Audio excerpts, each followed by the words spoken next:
ఇక్కడ దేవుడు మనతో ఏం మాట్లాడుతున్నాడు? పరిశుద్ధాత్మ దేవుడు ఆయన వాక్యము ద్వారా మరి మన యొక్క శరీరాన్ని దేవుడు తన యొక్క మందిరముగా, తన యొక్క ఆలయముగా ఎంచుకుంటున్నాడు.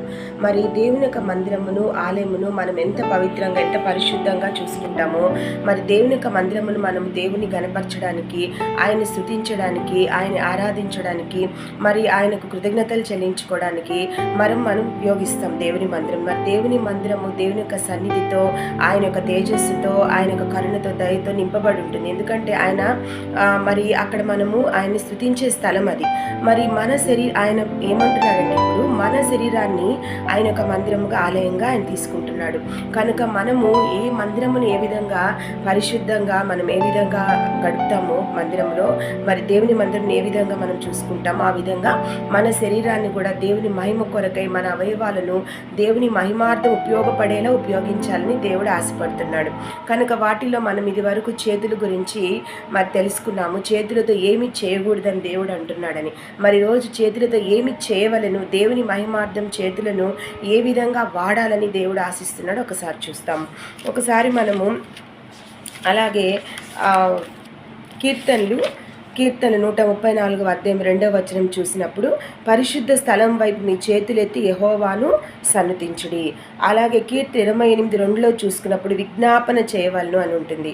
అలాగే 88వ కీర్తన 9వ వచనం చూసుకున్నప్పుడు మొరపెట్టాలి, చేతులు దేవుని వైపు చాపాలి అని ఉంటుంది.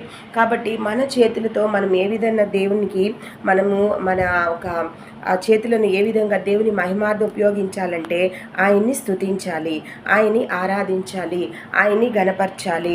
మరి మన చేతులను ఆయన వైపుకు ఎత్తి స్తుతించాలి, మన విజ్ఞాపనలు తెలియజేయాలి.